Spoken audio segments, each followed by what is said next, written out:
Okay, we should be streaming. All right, I'll call the committee portion of the meeting together. We'll start with the curriculum and instruction spotlight with Mr. Imhoff. We're going to talk about the schedule change that we're going to do in the middle school. Gotta get the teacher in me here. I'm going to pass these out. Can you please pass these out to the rest of them? I'm going to try and do this sitting down, which is hard for me. I'm used to standing up and talking. This past fall, winter, Mr. Brown and I spent a lot of time talking with staff about what changes we could do in the middle school to help us move forward. And one of the big ones was moving back to a 7-period day. We were a 7-period day before COVID, and when COVID happened, we changed to like a 4-block schedule day, just to help with the accommodations all of COVID. So we've worked very hard this year building a 7-period day. At the middle school, it's particularly difficult because I rely on people from the high school and I rely on people from the elementary.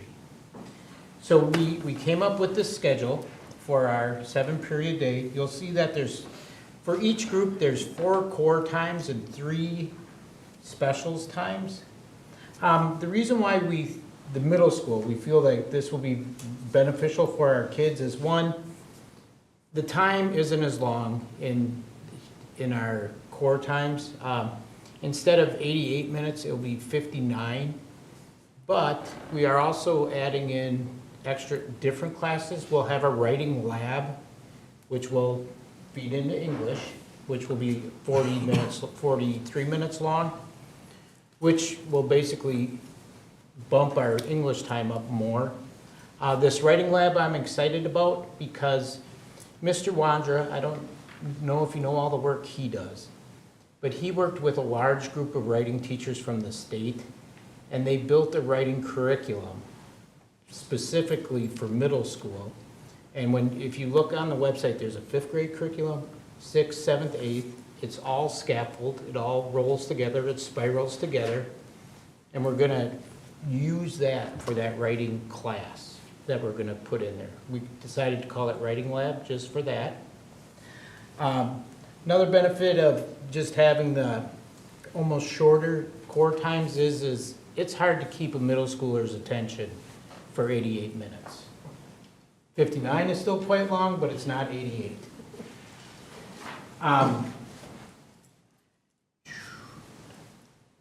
Let me look through here. Another big one I'm looking forward to, or I think that will be very beneficial for the school, is our special education kiddos. With only having 4 blocks, it's difficult to be able to get the special education teachers out of a pull-out classroom and into a regular classroom to co-teach, because you only have 4 opportunities. And we may have to use all 4 of those blocks to just have pull-out kids. Now with a 7-block day, we can have, let's say a pull-out math class first period, but then second period, we can have the special education teacher go into the math room and work with, co-teach with the regular education teacher with math. And then even in there, we could have, what I see happening is maybe the special education teacher one day pulls the special ed kids out and works with them, but the next day the regular education teacher pulls that group of kids out and works with them, because they're the content expert in there. Another big change, and I have to thank Rita for this, and I know she worked very hard at the elementary on this, is my 5th and 6th graders have always had their specials in the morning, like almost right away. And to me, morning is key to learning, especially with my littles, my 5th and 6th graders. Well, begging, pleading, twisting arms. We got it, so now we will have 5th and 6th grade have their specials at the end of the day, so we can hit up those core areas right away. We used to have the 7th and 8th grade have their specials at the end of the day, They're all gonna have a core class right away in the morning, because once again, my philosophy is, let's get them right away in the morning. And then we'll have our specials, second, third, and fourth period, and thanks to Mr. Wilson for that. Seventh and eighth grade, next year, they're gonna have Explore classes. We got away from Explore when COVID happened. But we're gonna get those back in, where seventh and eighth graders will have tech, art, Spanish, ag, or base, I think it's still called, family and consumer education. Just get back to some of those basics so they get a greater variety, a greater range of classes in the middle school.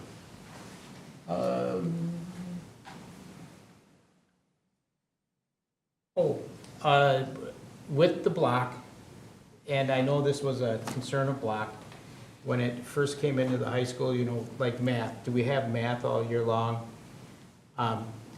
Well, science and social studies now will all be year long.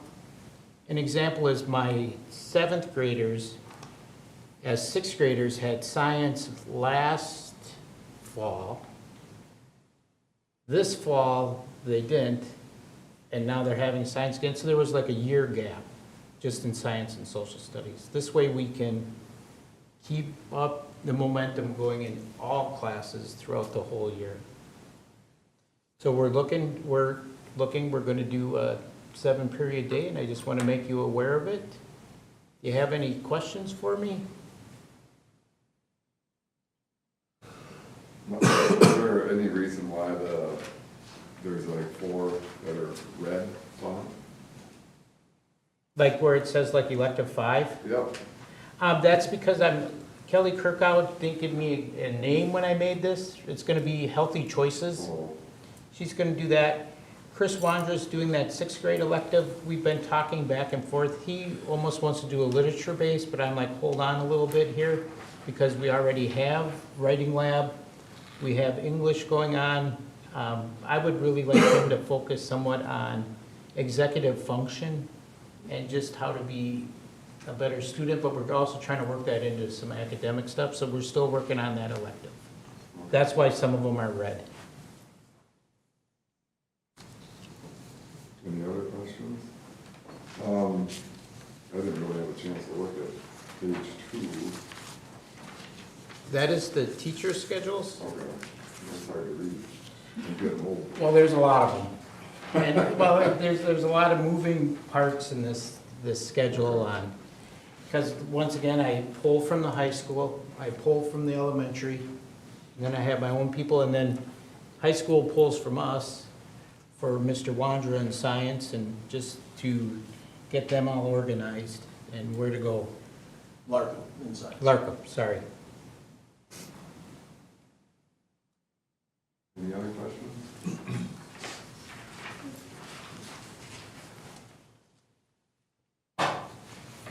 All right, thank you for sharing that. Do we vote on that next time?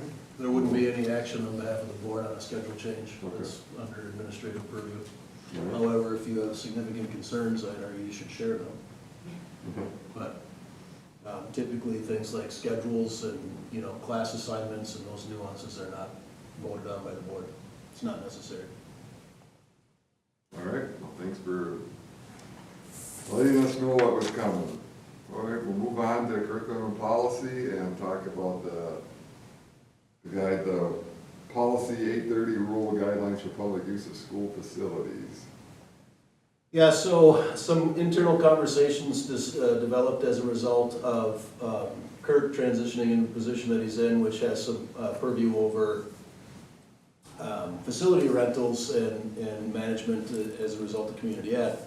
And what we found on policy 830 rule was that it had referenced custodial fees being charged, but then it didn't include any specific language with respect to what those custodial fees were.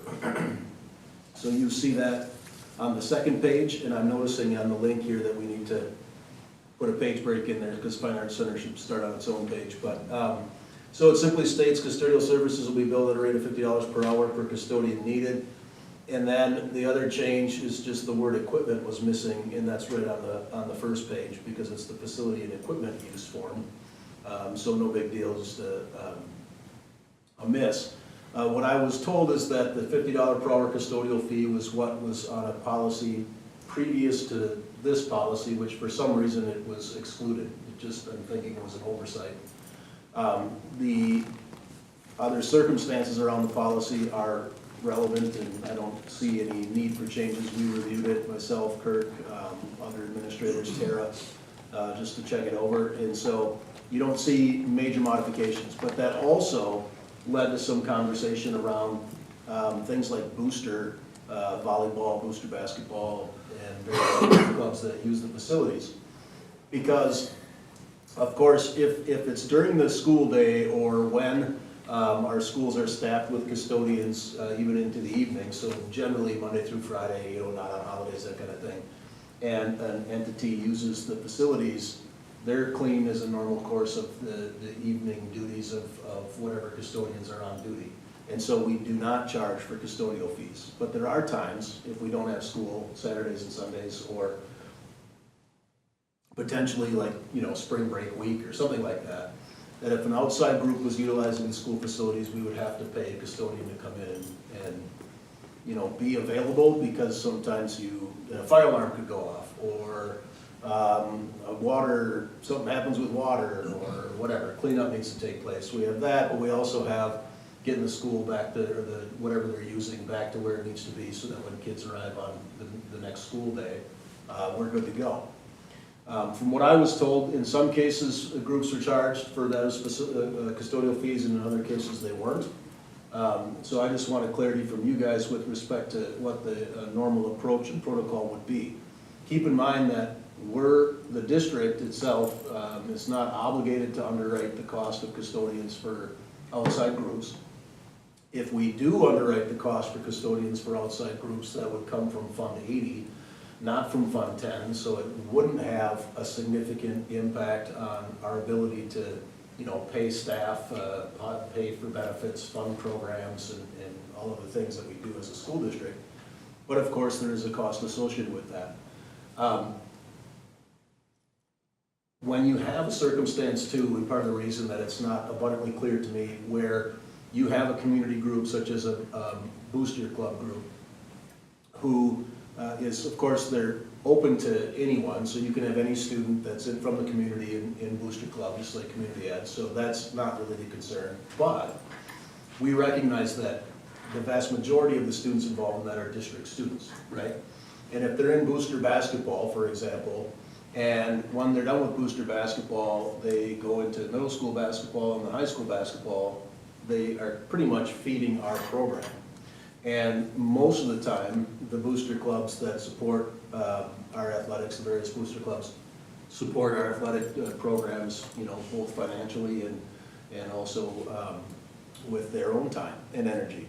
So is it like charging an entity that's gonna end up providing a donation back in some capacity at some point in the future? You know what I mean? And it's not as though it's a group from Osceola that's using the gym, and it's not as though it's some private entity that says, I want to lease the space so that I can, I don't know, do what. So I've seen it both ways with respect to programming that purely benefits, like, the majority of our community and students whose goal and intentions is not to generate dollars to, pay themselves, or, I don't know what else you would do, advertise, things like this. It's just about building programming and so forth.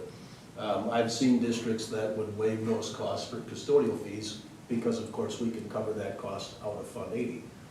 But I will let you know that I've also seen districts that are like, no, if there's not a custodian on duty, they're paying, because the school district or the taxpayer should not have to underwrite that cost.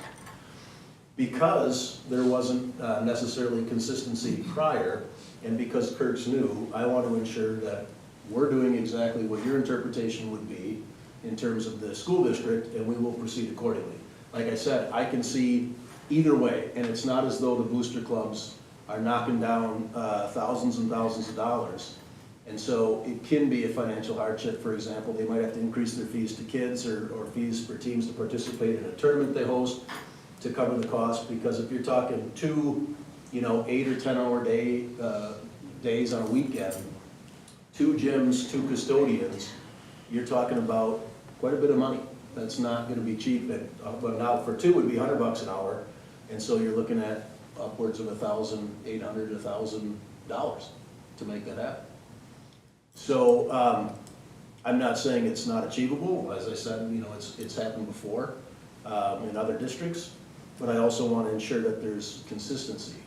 And I think to articulate it better, we would have to, in the district, go through a determinative process about what the nature and characteristic of the group is. Because I could see, for example, an outside group using, the Fine Arts Center is probably not a great example because it's a bit more nuanced, but if a theater group came in and leased the Fine Arts Center and were using it for putting on a performance or practicing for a performance, and maybe there's a St. Croix Falls kid or 2 involved, but the majority of them are from Minnesota or something like that, then arguably, and it's on the weekend, you're probably going to charge them the custodial fee. Clearly, if it's a private entity, they're going to be charged the fees to make those happen. But if we have circumstances where it's community ed based or it's booster based, and it's largely our own community's kids and programming that we are offering via community ed, it is a bit like charging a fee to end up getting the money back in some capacity anyway. Is there a clean way to put that into our policy? Yeah, that's part of the rub and the nuance, because as soon as you get into like a fraction or a percentage of people participating, then you can run afoul of what's required for community ed spending versus not. Do all of our boosters run through community ed? Can we safely put that in the policy, that our community ed programs? We probably could. I don't know that there's boosters that run outside of community ed, are there? Kurt, do you know? Mike? No, we'll discuss tomorrow, summer program booster versus normal booster, in our admin meeting, and that may change a little bit. The community ed does have some for-profit groups that we bring in to do a class, and so that class might benefit them. And while it does have students from our area, it's not solely a school community ed program. It might be the local dance or a chef or something doing something like that, and they're actually making money, so I'm not sure how that would weigh out. A booster is typically community ed. So perhaps we can reference in our policy something along the lines of nonprofit community ed offerings. Yeah, because Could apply for exemption? Because I hate to leave it gray, and then how are we picking and choosing? And if we can clean up our policy to reflect what our intent is. Yeah, we just are gonna have to figure out how to word it such that, and I don't know, I'm trying to on the spot think of scenarios. I don't know, some person comes in and wants to offer a cooking class, and I don't know anybody who would do this, but uses the Family and Consumer Sciences room, and it's completely filthy, and says, well, yeah, don't worry, I'll clean it up, and we don't charge custodial fees, and lo and behold, now it's a nightmare going in there. So, I don't know, we'll have to, I think what we'll do is we'll kick it around at the admin team meeting too, and try to nail down some different specifics so that we can lay it out. You also don't want to say it's only for athletic purposes, right? So it's only booster groups, sports booster groups that have the custodial fees waived possibly. So we'll see if we can put some nuance to that. And if you're broad and say nonprofit, well, there can be other community operating nonprofits that we don't think that should apply to. I'm not Nonprofits sure, but that would run through our community ed.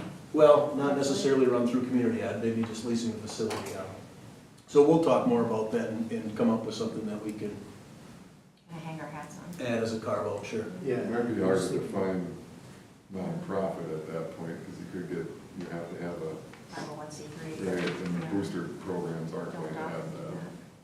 Or just call it for-profit, because one of the questions was, is Club Red volleyball still a thing? Wasn't that a business? Yeah. It was a business, right, for-profit. So the opposite wording, perhaps for-profit. Versus Yeah, because, it's like, using facilities to make money. Yeah, I mean, you're hosting Like- practices and stuff. Like if I start a carpentry business and somehow I make an arrangement to use our shop, I don't have to buy any of the tools.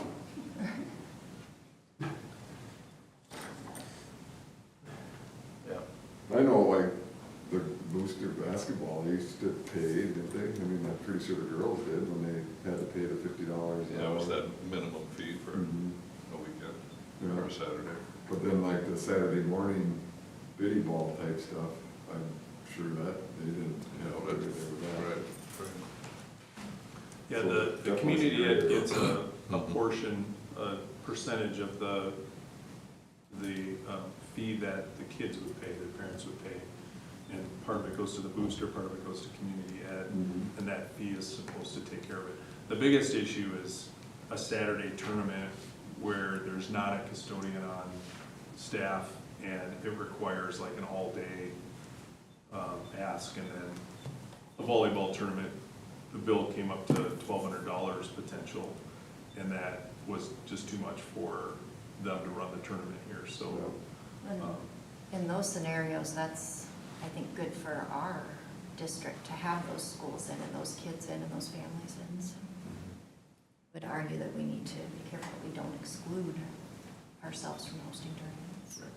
Put a cap on it or something. Well, yeah, and you don't want your booster ball programs participating in everybody else's school districts and not your own, you know what I'm saying? So we'll see what we can do to find a happy medium, as it were, to hopefully be as explicit as possible without locking us into some kookiness. But policies also are made so that they can be modified, so if we do implement something and we find that our intentions are in fact incorrect, then we'll modify the policy again. I mean, it's fairly easy to do.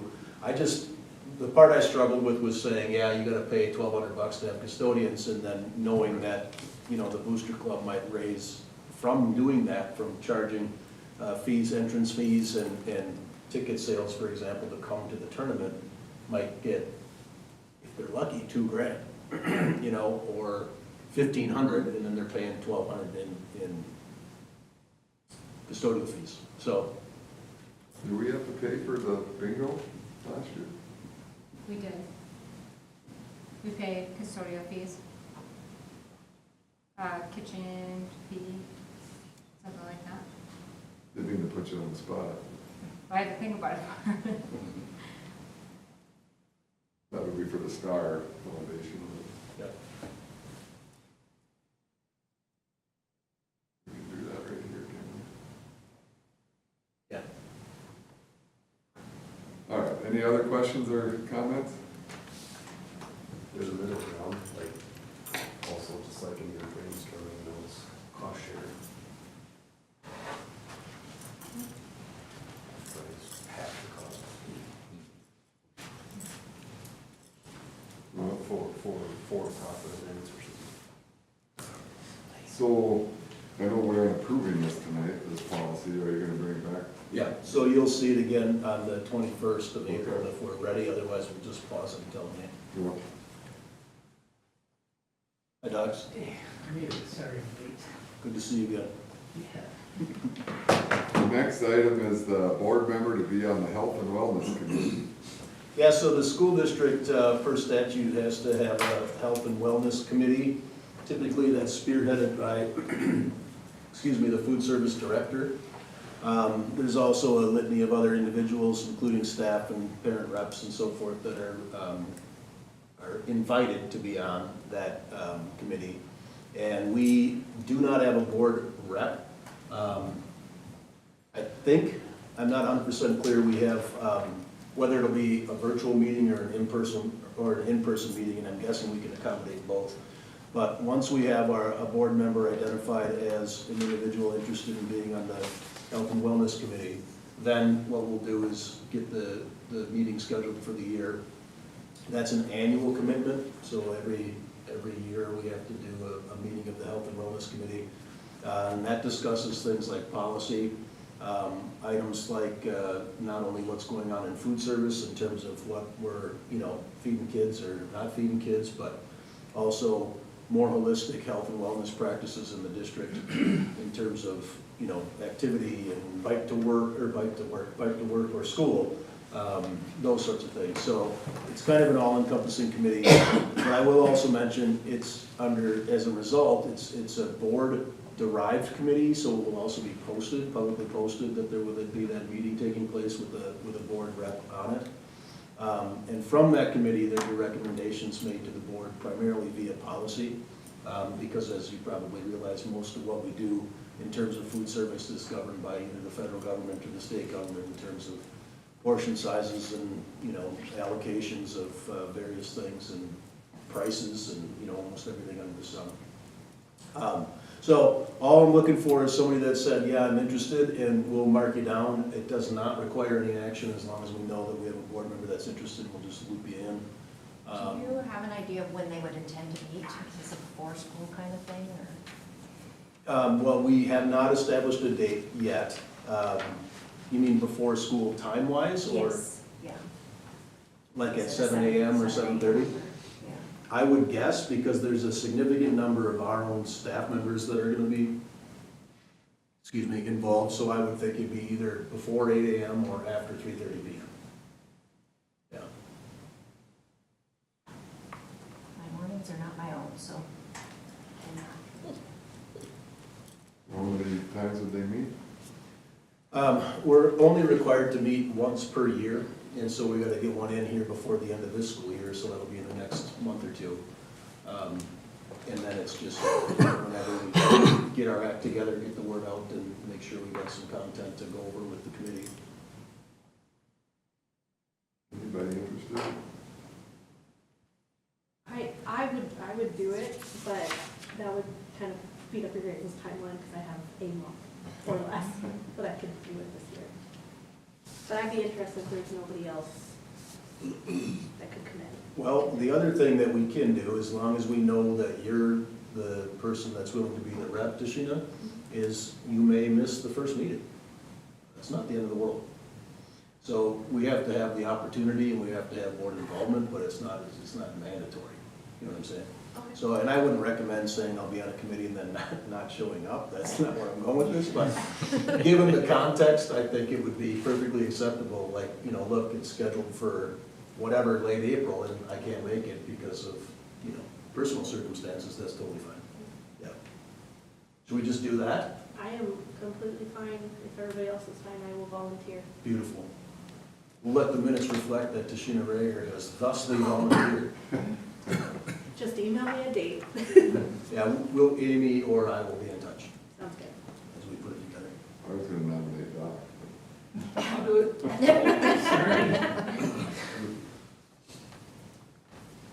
All right, thank you. All right, thank you, Tashina. Moving on, we're gonna talk about where'd that go? The athletic trainer services. Yeah, so you were looped in earlier in this school year with the fact, and I think you dealt with a little bit last year too, that athletic training services have been hard to come by, and so far what we've done this year is pieced it together with kind people like EMTs and some other community representatives that have various preparations that make it reasonable for them to serve as an athletic trainer, but we haven't had the kind of coverage that we've needed. I would never have an argument with anybody about the necessity of an athletic trainer because, of course, 10 years ago, 15 years ago, 20 years ago, no schools had athletic trainers. Now, it's kind of the default, and many school districts work with or contract with whoever their local healthcare provider would be. In our case, St. Croix Health is, right in our back door. So that would be the first stop that I've spoken with locally. One of the pieces that I'll mention is prior to my arrival here, and a little bit of side conversations also have made it quite clear to me that we're probably not going to find athletic training services, for example, from Osceola Medical Center or from somebody across the river because we're just not the market they want to engage with, if you know what I'm saying. So I'm not saying that St. Croix Health is our only option, but I'm thinking it's pretty much our only option. So somebody could say, well, Mayo Clinic might be interested, but I don't think so. We haven't talked with Mayo Clinic, but there's no real reason for them to engage.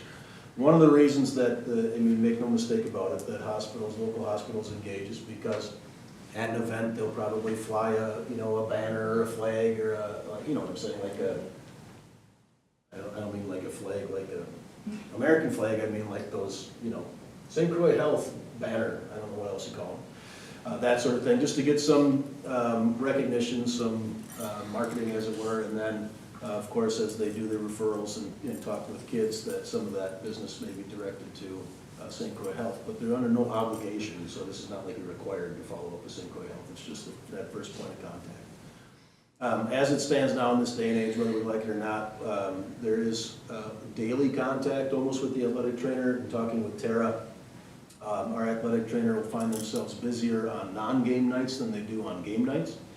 And with the amount of sports now that are offered and the amount of involvement that we have, it's a pretty full plate. So this trainer services contract is laid out such that we would cover 1/2 of the total package cost of this human being.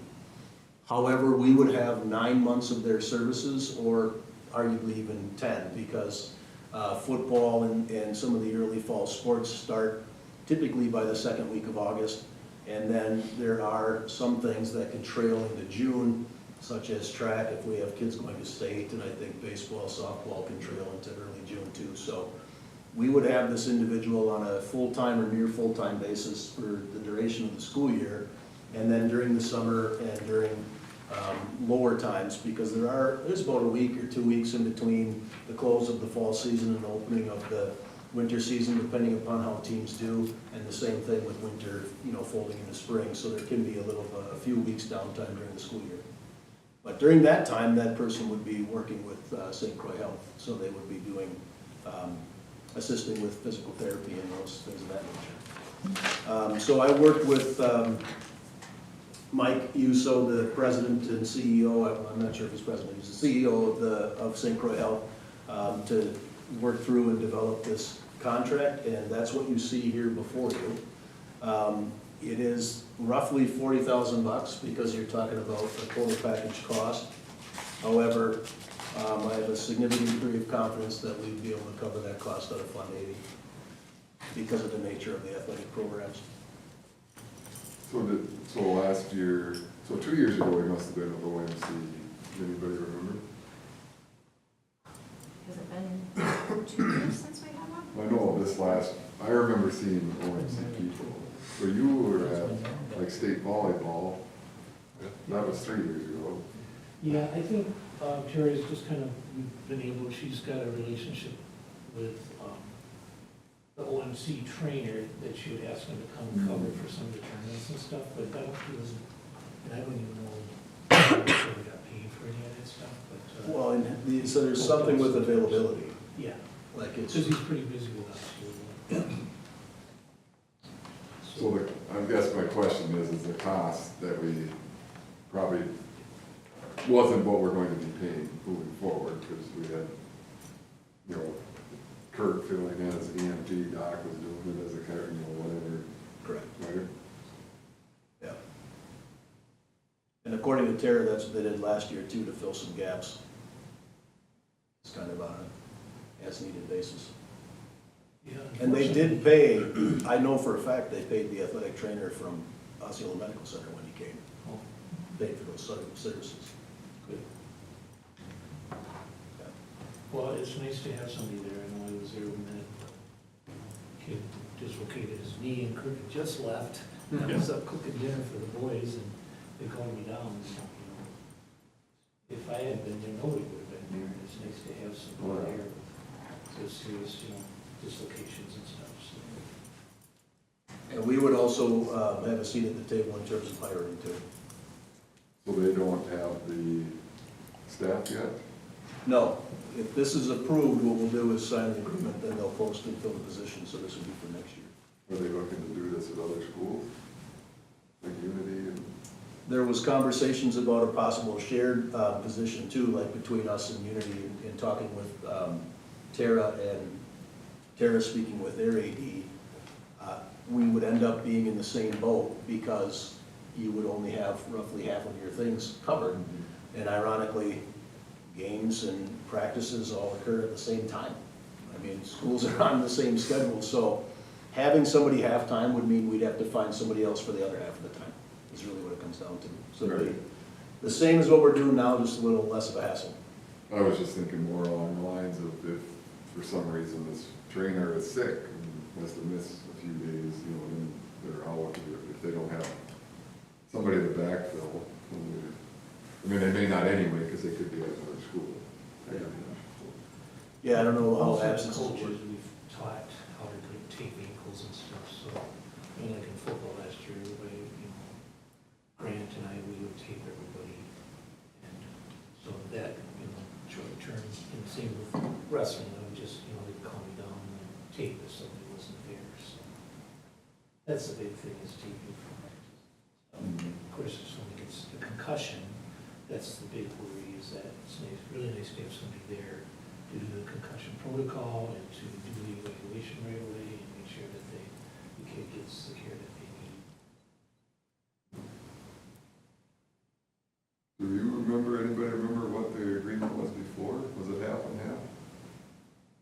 Like 5 years ago when we were, before COVID, I guess, with the St. Croix? Well, St. Croix used to have like a different trainer that did us, did Unity, and a different one that did Luck, and one that did St. Croix. I don't remember. From what I was told, the answer is no, it wasn't half and half.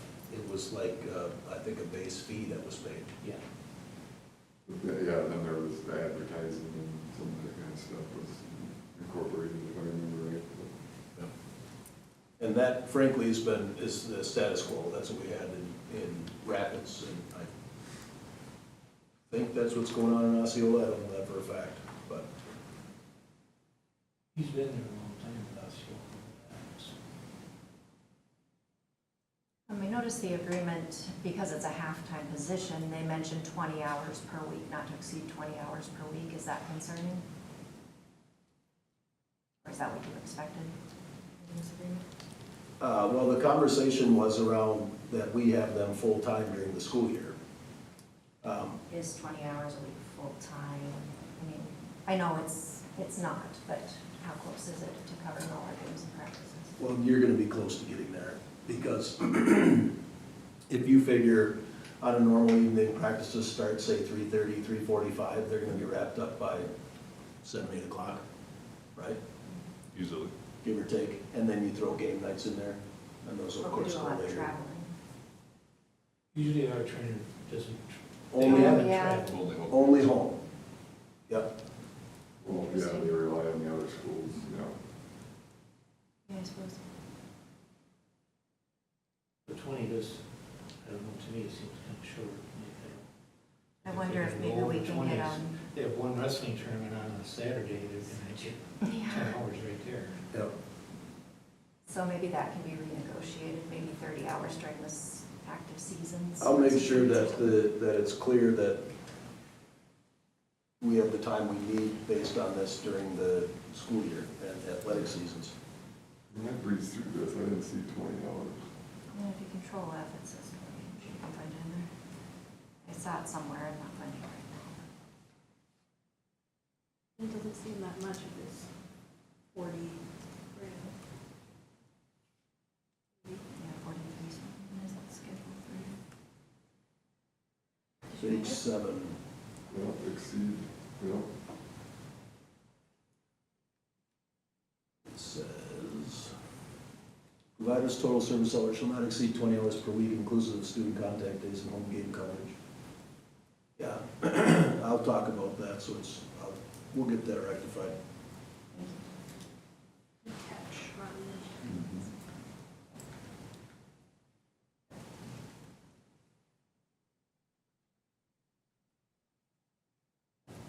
Any other questions or comments?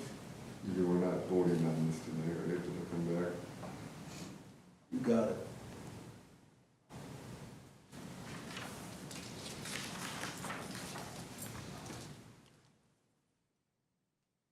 All right, hearing none, we will move on to the board meeting. I'll call the board meeting to order.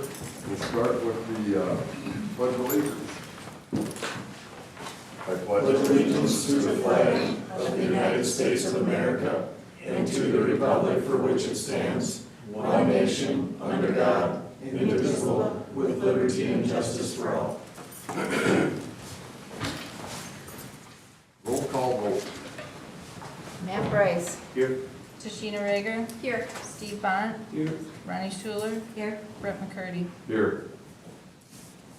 All right, Ronnie, would you mind reading the mission statement and the rules?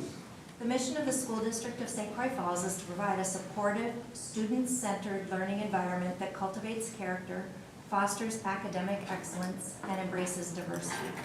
Board meeting rules will focus on the mission and vision statements of the district, come prepared, be respectful of others and open and accepting of ideas, actively participate, avoid side conversations, and remember our board meetings are an open forum. All right, thank you. I don't think we have any public speaking, so we'll move on to presentations and awards. We have a award for Dr. Stephen Bott from the WASB even, right, for all the dedicated years to the school district in 2013 to 25. So,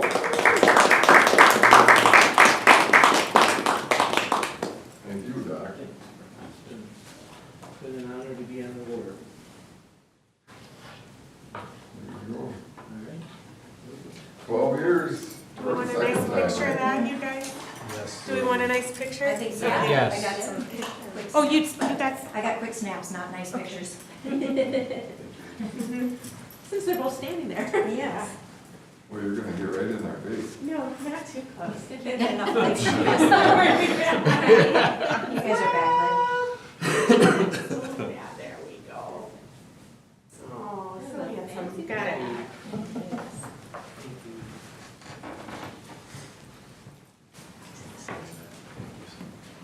Because you were on prior to that too, right? Yeah. That stint. Did you have to give that plaque back then? Glad to get rid of you.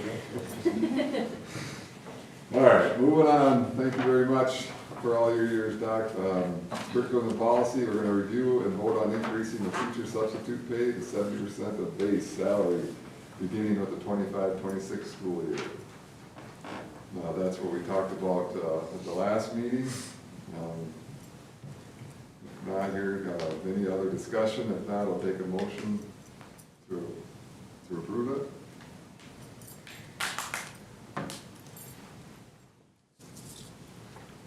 I'll make the motion to increase the teacher substitute pay to 7% of base salary beginning in the 25-26 school year.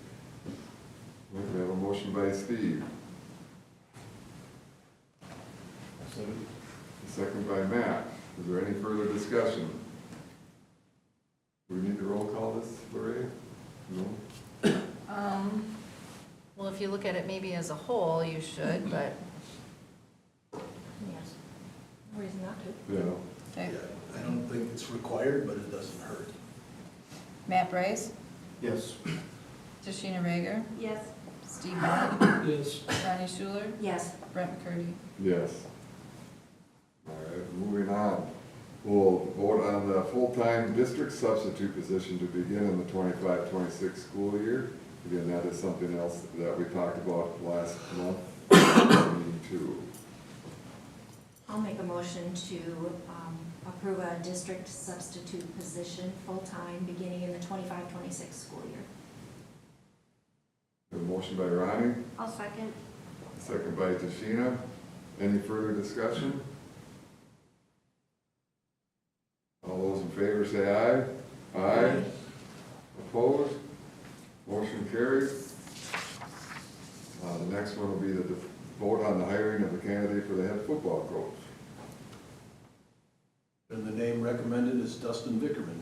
Dustin Vickerman. All right, so we'll take a motion to hire Dustin Vickerman as the head football coach.